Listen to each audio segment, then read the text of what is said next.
Hello बच्चों, good morning. Video थोड़ा late हो गया, कैसे करोगे? कंटिन्यू आएगा अब, है ना? कंटिन्यू आएगा आप लोग का वीडियो। हो सकता है 1.5 घंटे 2 घंटे का आए। अब क्या है, घर में कुछ काम चल रहा था और कुछ कारणवश वीडियो रिकॉर्ड भी नहीं कर पा रहे थे। अब कंटिन्यू आएगा। स्कूल, आप लोग के स्कूल से अब आगे बढ़ेंगे हम लोग, है ना? कंटिन्यू वीडियो डाल के। ठीक।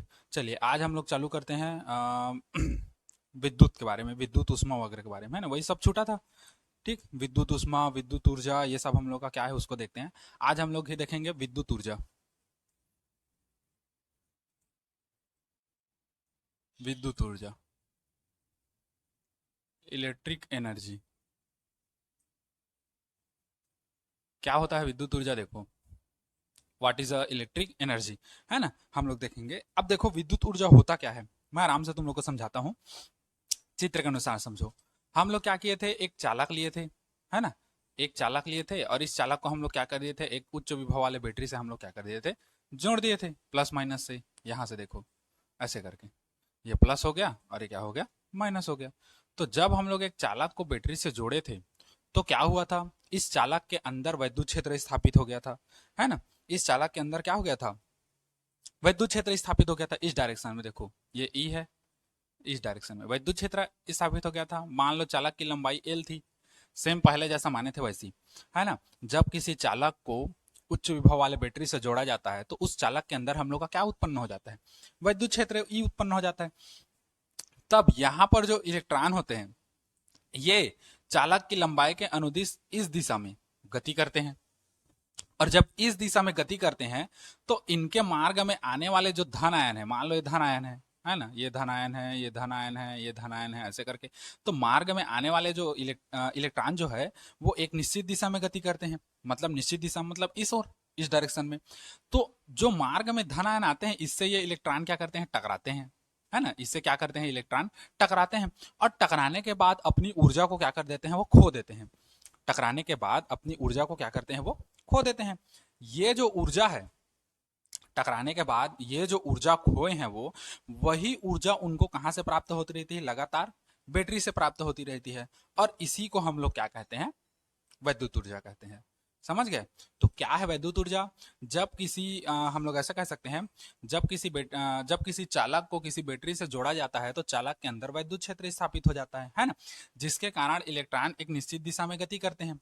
जब इलेक्ट्रॉन गति करते हैं तो अपने मार्ग में आने वाले धन आयनों से टकराते हैं और लगातार अपनी ऊर्जा खोते रहते हैं। ये जो ऊर्जा लगातार खो रहे हैं, वो उनको लगातार कहां से प्राप्त होता रहता है, बैटरी से प्राप्त होता रहता है। और इसी ऊर्जा को हम लोग क्या कहते हैं, वैद्युत ऊर्जा कहते हैं। समझ गए इतना चीज? हाँ, तो क्लियर है ना? बस बस, यही है हम लोग का। ठीक। तो और ज्यादा मैं लिखवा के, शॉर्टकट में ऐसी बोल रहा हूं, तुम लोग सुन लेना और समझ लेना, है ना? या वीडियो रोक कर लिख लेना। तो विद्युत ऊर्जा क्या है, एक बार फिर समझो, है ना? जब किसी चालक को किसी उच्च विभव वाले बैटरी से जोड़ा जाता है, जब किसी चालक को किसी बैटरी से जोड़ा जाता है तो चालक के अंदर वैद्युत क्षेत्र स्थापित हो जाता है। चालक के अंदर क्या स्थापित हो जाता है, वैद्युत क्षेत्र स्थापित हो जाता है। जिसके कारण ये जो इलेक्ट्रॉन है, चालक के अंदर उपस्थित इलेक्ट्रॉन एक निश्चित दिशा में गति करते हैं, है ना? गति के दौरान ये अपने मार्ग में आने वाले धन आयनों से टकराते हैं और टकराने के बाद लगातार अपनी ऊर्जा क्या करते हैं, खोते हैं। ये जो ऊर्जा खो रहे हैं वो लगातार उनको कहां से प्राप्त होती है, बैटरी से प्राप्त होती है। और इसी ऊर्जा को हम लोग क्या कहते हैं, विद्युत ऊर्जा, है ना? इलेक्ट्रिक एनर्जी कहते हैं। समझ गए इतना चीज? हाँ। अब देखो, आ, अब देखो कुछ कुछ पॉइंट। पहला पॉइंट, इसे डब्ल्यू से प्रदर्शित करते हैं। इसे किससे प्रदर्शित करते हैं, डब्ल्यू से प्रदर्शित करते हैं। डब्ल्यू से प्रदर्शित करते हैं। दूसरा चीज, यह कैसी राशि है, तो यह हम लोग का कैसी राशि है, अदिश राशि है। यह अदिश राशि है। तीसरा चीज, इसका मात्रक, इसका मात्रक, इसका मात्रक कितना होगा? चूंकि ऊर्जा, उष्मा, कार्य सब एक जैसा है तो सबका मात्रक कैसा होगा, ml2t-2। ये है इसका मात्रक। ठीक। अच्छा, अब देखो, अब हेडिंग डालो विद्युत ऊष्मा, है ना? विद्युत ऊष्मा क्या है देखो, इलेक्ट्रिक हीट हो जाएगा। सेम है, कोई अंतर नहीं है, बस थोड़ा सा एक लाइन चेंज होगा। देखो, जब किसी चालक को उच्च विभव वाले बैटरी से जोड़ा जाता है तो चालक के अंदर विद्युत क्षेत्र स्थापित हो जाता है ना। तो चालक के अंदर जो उपस्थित इलेक्ट्रॉन है एक निश्चित दिशा में क्या करते हैं, गति करते हैं। गति के दौरान ये अपने मार्ग में आने वाले धन आयनों से क्या करते हैं, टकराते हैं, और टकराने के बाद लगातार अपनी ऊर्जा क्या करते हैं, खोते हैं। यही जो ऊर्जा बाहर निकलती है वो ऊष्मा के रूप में निकलती है, और उसी को हम लोग क्या कहते हैं, विद्युत ऊष्मा कहते हैं। उस समय क्या लिखवाया था, लगातार टकराने पर जो ऊर्जा खोते हैं वो बैटरी से प्राप्त होता है, जिसको विद्युत ऊर्जा कहते हैं, और जो ऊर्जा खो रहे हैं वो ऊष्मा के रूप में बाहर निकल रहे हैं, उसी को हम लोग क्या कहते हैं, वैद्युत ऊष्मा से कहते हैं। ठीक, तो अगर चाहो तो मैं बोलते जा रहा हूं, आप लोग रोक कर, वीडियो रोक कर लिख सकते हैं आराम से, है ना। जब किसी चालक को बैटरी से जोड़ा जाता है तो चालक के अंदर विद्युत क्षेत्र स्थापित हो जाता है, जिसके कारण चालक के अंदर उपस्थित इलेक्ट्रॉन एक निश्चित दिशा में गति करते हैं। ठीक, गति के दौरान वो धन आयनों से क्या करते हैं, टकराते हैं, जिसके कारण अपनी ऊर्जा क्या करते हैं, खोते हैं। यह ऊर्जा ऊष्मा के रूप में बाहर निकलती है तथा इसे ही हम लोग क्या कहते हैं, विद्युत ऊष्मा कहते हैं। हो गया क्लियर। हाँ, इसे भी W से प्रदर्शित करते हैं। दूसरा, इसे किससे प्रदर्शित करते हैं, इसे H से प्रदर्शित करते हैं, कार्य ही हम लोग का है, H से प्रदर्शित करते हैं, ऐसे समझो, प्रदर्शित करते हैं। ठीक, इसे किससे प्रदर्शित करते हैं, H से प्रदर्शित करते हैं, है ना। ये हो गया।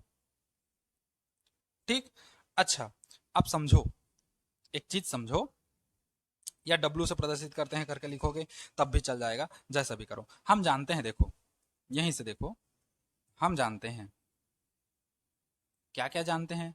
W बराबर हमारे पास होता है, या ऐसे कर दो, हाँ, हम जानते हैं विभवांतर, विभवांतर V बराबर क्या होता है, W बटे Q होता है।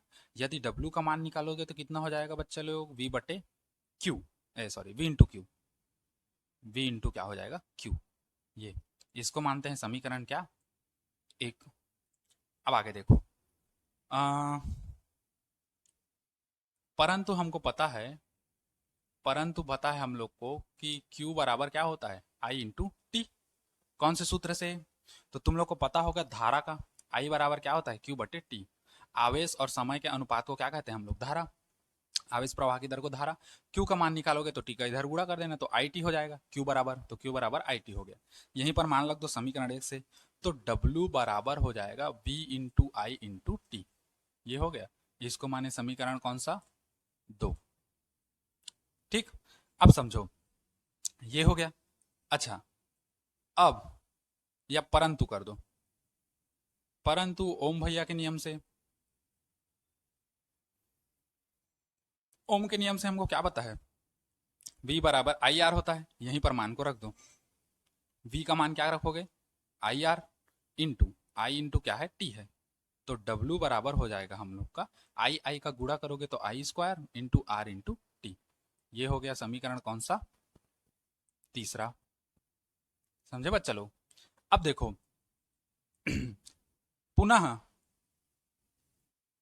समीकरण 2 में कौन सा रख देंगे, आई बराबर, अब देखो आई का मान रखोगे तो आर को इधर ले आओ, तो V बटे आर से, क्यों, क्योंकि W का मान, W बराबर V आई टी है, तो ओम के नियम में V भी आता है I भी आता है, तो एक बार V का मान रखोगे तो इन दोनों से गुणा कराना, एक बार I का मान रखोगे तो इन दोनों से गुणा कराना। ठीक, तो I बराबर क्या हो गया, V बटे आर, तो मान रख दो W बराबर V का जो का त्यों V, I के जगह में कितना होगा, V बटे आर, और T का T। तो W बराबर हो जाएगा हम लोग का, V का गुणा करोगे तो V स्क्वायर बटे आर इंटू टी। ये हो गया हम लोग का समीकरण कौन सा, चौथा। ठीक, अब समझो, समीकरण 1 2 3 4 किसी हम लोग कह सकते हैं चालक में किया गया क्या है, कार्य है ना। और यही जो कार्य है हम लोग का उष्मा के रूप में क्या होता है, प्रकट होता है। देखो यहां पर लिख दे रहा हूं, समीकरण 1 2 3 व 4 ये सभी चालक तार में क्या है, किया गया कार्य है, किया गया कार्य है जो ऊष्मा के रूप में प्रकट होता है। ऊष्मा के रूप में क्या होता है, प्रकट होता है या उत्पन्न होता है, जैसा भी लिखो। अतः सीधा सीधा हो जाएगा। अब जहां जहां डब्ल्यू था वहां वहां क्या हो जाएगा, एच हो जाएगा। तो डब्ल्यू के जगह में क्या हो जाएगा, एच बराबर वी इंटू क्यू, एक हम लोग को ये मिलेगा। और एच बराबर वी आई टी, ये एक मिलेगा, है ना। और एक मिलेगा एच बराबर V square R T, V square बटे आर, या उसको पहले लिख दो। एच बराबर हम लोग का आई स्क्वायर आर टी, ये एक मिल जाएगा। और एक मिल जाएगा एच बराबर वी स्क्वायर बटे आर इंटू टी।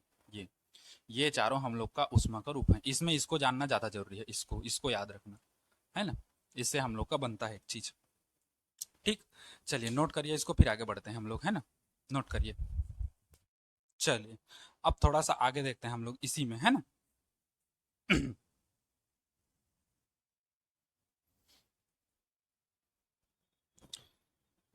देखो यहीं से एक नियम चालू होगा तुम लोग का, है ना। उसी को मैं बता रहा हूँ थोड़ा सा, ये वाले सूत्र से समझना। इसको मिटा के बता रहा हूँ। हम लोग को दिख रहा है एच बराबर आई स्क्वायर आर टी, ऐसे है। अब समझो इसी में, यहाँ पर प्रतिरोध तो ये होता है, नियतांक होता है। और ये जो ताप है ये भी क्या होगा, नियत होगा, जो ताप हम लोग दे रहे हैं, है ना। हम लोग का दोनों नियत है, तो एच अनुक्रमणपाती हो जाएगा किसके, आई स्क्वायर के। अर्थात किसी चालक में उत्पन्न जो उष्मा है ना, किसी चालक में उत्पन्न उष्मा है, या हम लोग ऐसा कर सकते हैं कि किसी चालक में उत्पन्न उष्मा चालक में प्रवाहित विद्युत धारा के वर्ग के क्या होती है, अनुक्रमानुपाती होती है। देखो किसी चालक में, यहां से एक परिभाषा निकलेगा, किसी चालक में उत्पन्न, उस चालक में प्रवाहित धारा, उस चालक में प्रवाहित धारा के वर्ग के क्या होती है, अनुक्रमानुपाती, हाँ होती है। ठीक, प्रवाहित धारा के वर्ग की क्या होती है, अनुक्रमानुपाती होती है, सीधी बात। अनुक्रमानुपाती होती है कहने का मतलब क्या है।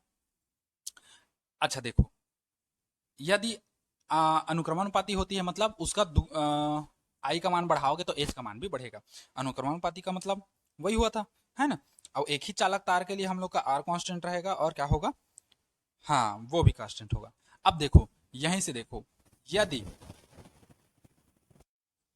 धारा आई को हम लोग दो गुना करते हैं, दो गुना करते हैं, तो उष्मा कितना हो जाएगा।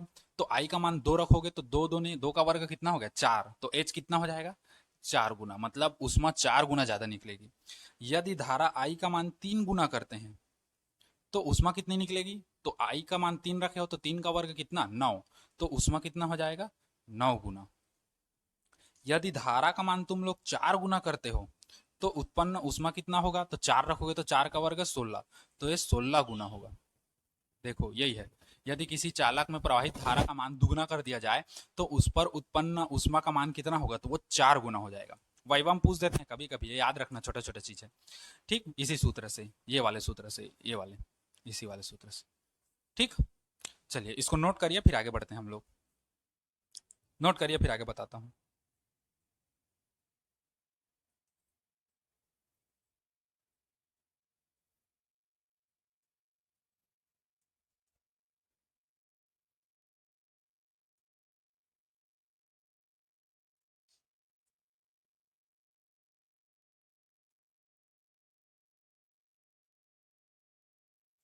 हो गया, चलिए अब हेडिंग डालिए विद्युत शक्ति। विद्युत शक्ति को बताते हैं, इलेक्ट्रिक पावर क्या क्या है।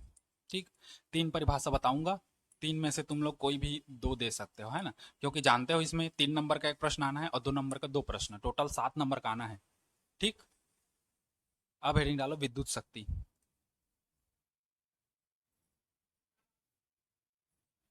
Electric power. ठीक, पहला, इसे पी से प्रदर्शित करते हैं, इसे पी से क्या करते हैं, प्रदर्शित करते हैं। अब तुम्हारे मन में होगा सर आप सीधा पी से प्रदर्शित करते हैं, इसका परिभाषा वगैरह कहाँ है? तो कभी कभी क्या होता है, कुछ परिभाषाएं हम लोग का किससे निकलता है, हाँ बस सूत्र से निकलता है, इसीलिए हम लोग इसको ऐसे करते हैं, है ना। अब देखो यदि टी समय में किसी वस्तु द्वारा, है ना, किसी वस्तु द्वारा W कार्य किया जा रहा है, W कार्य किया जा रहा है, तो उस वस्तु की शक्ति,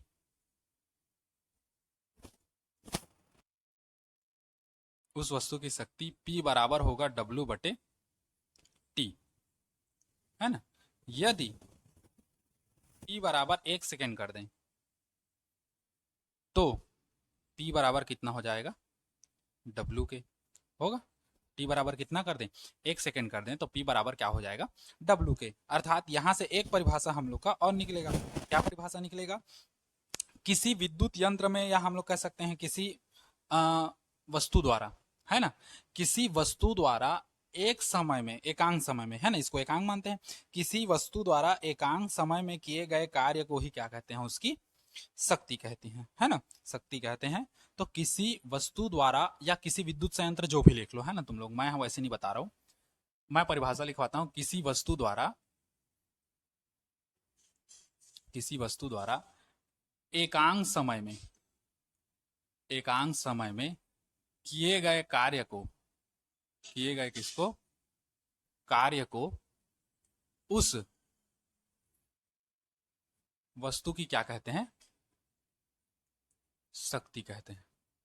उस वस्तु की क्या कहते हैं बच्चा लोग, शक्ति कहते हैं, मतलब पावर कहते हैं, है ना। ये हो गया हम लोग का। अथवा एक परिभाषा यहां से निकला, अब दूसरा परिभाषा हम लोग क्या देंगे, है ना। अब दूसरा परिभाषा हम लोग, मैं अपने मन से बता देता हूं, है ना। दूसरा परिभाषा, है ना, किसी विद्युत परिपथ में ऊर्जा क्षय होने की दर को,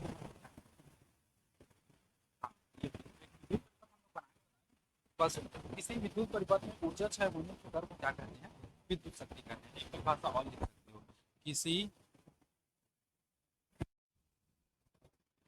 विद्युत परिपथ में ऊर्जा क्षय होने की दर को, क्या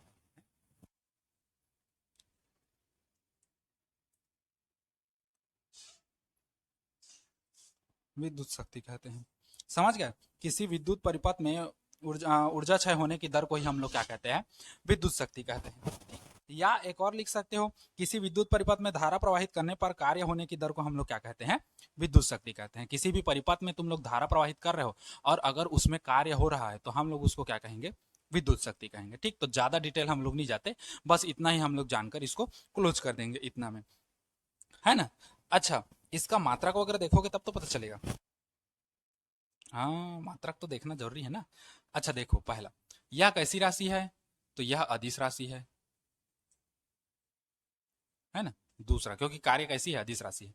अच्छा देखो, W बटे टी है, मात्रक इसका कैसा बनेगा, कार्य का मात्रक क्या होता है, जूल, तो जूल प्रति क्या होगा, सेकेंड होगा, है ना। मात्रक इसका क्या होगा, तो इसका मात्रक देखो क्या होगा, जूल प्रति सेकेंड, या इसी को हम लोग क्या कहते हैं, वाट भी कहते हैं, W से प्रदर्शित करते हैं। ठीक, ये हम लोग का किस पद्धति में है, MKS पद्धति में, MKS पद्धति में। अच्छा, और CGS पद्धति में हम लोग का क्या होगा, जूल का छोटा क्या है, अर्ग, प्रति सेकेंड। ये कौन सा पद्धति में है, CGS पद्धति में। ठीक, मात्रक के बाद अगर बात करें हम लोग विमा की, तीसरा पॉइंट देखो, विमा की, तो इसका विमा क्या होगा, W का विमा क्या होता है, ML2T-2, है ना। और समय एक और है T हम लोग के पास, तो एक और T ले लो, ये ब्रैकेट डाल देना ना, ब्रैकेट छूट जाता है मेरा, तो ये हो जाएगा ML2T-3, क्योंकि ये T ऊपर जाएगा तो -1 आएगा, तो माइनस क्या हो जाएगा, 3 हो जाएगा। ठीक, चलिए इतना हो गया। हाँ, इतना नोट करिए, फिर आगे बात करते हैं। इसी को एक और मात्रक से भी बताते हैं ना। इसी का एक और मात्रक होता है अश्व शक्ति, है ना, जिसको एचपी कहते हैं, मतलब हॉर्स पावर। ठीक, चलिए इसको नोट करिए फिर आगे बढ़ते हैं।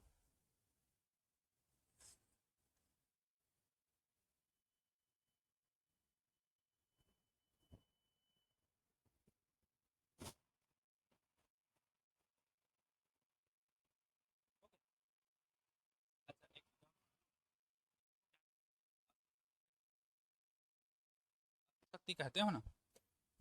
अब याद रखो, एक अश्व शक्ति एक अश्व शक्ति बराबर होता है 746 वाट। मतलब एक हॉर्स पावर बराबर होता है 746 वाट। ठीक, एक अश्व शक्ति बराबर 746 वाट, मतलब एक घोड़े की शक्ति कितना है, 746 वाट की घोड़े की शक्ति है ना। अभी के घोड़ों की वैसी शक्ति नहीं है लेकिन पहले घोड़ों की शक्ति हम लोग को कितना थी, इतना थी। तो एक हॉर्स पावर बराबर होता है 746 वाट के बराबर। क्लियर है इतना चीज? चलिए इतना को नोट करिए फिर आगे बढ़ते हैं हम लोग, है ना। चलिए नोट करिए।